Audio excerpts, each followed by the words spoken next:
Hey guys, how's it going? So today we finally did it, or should I say you guys did it. We got this channel to 1,000 subscribers. About 5 hours ago, I hit that 1,000 subscriber mark, and I couldn't be more thrilled and more grateful to all of you. So as promised, I'm going to take you back there and I'm going to show you my AV rack. But before we do that, if you haven't already, please hit the subscribe button if you're into home theater and audio videos. Please thumbs up the video if you like this type of content, and please comment down below. It'll really help me out with these YouTube algorithms and help grow this channel to the next milestone of 5,000 subscribers. So let's go.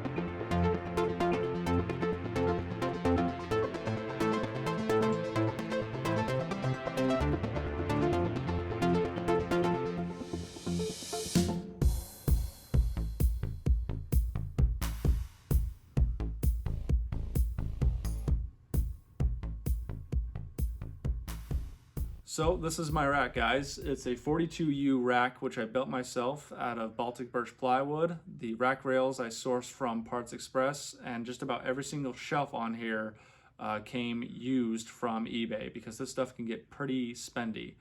And a rack of this size usually goes for about $500 or $600 if you were to buy it from, say, Middle Atlantic. So I saved a lot of money doing it myself. So we're going to start from the top. We have the Panamax MR5100 power conditioner. It's got 11 outlets, 10 on the back, 1 on the front. They are switched banks of outlets, meaning they're separate from each other. So I can have all the source material plugged into one and all the amps that draw high current into separate switched bank of outlets. So below that, we have the media playback as far as the streaming and physical playback. So here I have the Sony PlayStation 4, and I mostly obviously just use that to play PlayStation 3 and PlayStation 4 games. Don't really do too much streaming on it. That I use the Apple 4K TV. I chose the Apple because I'm just familiar with that ecosystem. I like the menu. It's very sleek, simple, easy to use, and it pretty much has every single streaming app that I wanted, and all the 4K content apps that I use are on there, so that's why I chose the Apple TV. And then below that we have one of the more infamous units in my system. This is the Oppo UDP 203 4K Blu-ray player. So as many of you know in the home theater community, Oppo is no longer in business. They stopped making Blu-ray players. Why is beyond me, but if you're familiar with this world, you know that for the longest time, they were pretty much the end-all be-all video playback system. Below that, we have the AC-Finity S10 receiver fan. So this is a pretty cool unit, and it's something I would highly recommend anyone who was to put their receiver or their processor inside a rack where the airflow is restricted. Generally, you always want about 2 inches of airflow, but in a rack, obviously that's not possible, so this is pretty much crucial for any type of rack-mounted gear. So how this particular model works is it draws the hot air from the middle, draws it up, and then sucks it out the back. So that just keeps the processor really cool. And so below that we have the heart of the system, which is the Marantz SR7012 11 channel receiver. The way I have this configured is I'm running it as just a preamp processor. No, it does not have balanced XLR outputs, but it has the RCA outputs, and I run those to my amplifiers.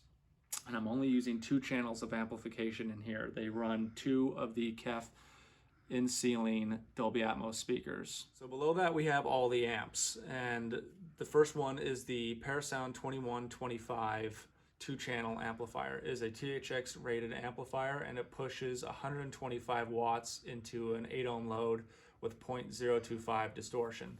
I have this running my front, left, and rights because at the moment this is a dual use system, meaning not only do I do movie watching down here, streaming video games, but I also listen to music. So because this is one of the better sounding amps down here, I use that for the front, left, and right stereo.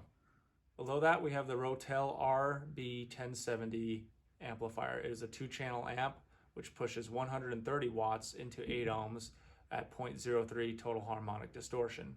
This runs the other 2 back KEF ceiling Dolby Atmos speakers. We have the Rotel RMB 1075 5-channel amp, which pushes 120 watts into an 8 ohm load with 0.03 total harmonic distortion. Now this one is running the center speaker, the side and back side surrounds. So I know that's kind of a goofy configuration. It will change in the future once I upgrade to a new preamp processor, and once I get a separate space for my 2-channel hi-fi system, which is going to be on the other side of the theater. But for now, this is how I'm going to run it. I know it's very kind of unconventional, but it works for me, and the sound quality is not so different that I could actually tell a difference between this running the front, left, and right and this running the center. But traditionally, in a perfect world, you'd want the same amplifier running your LCR speakers. All the amps in my system are Class AB.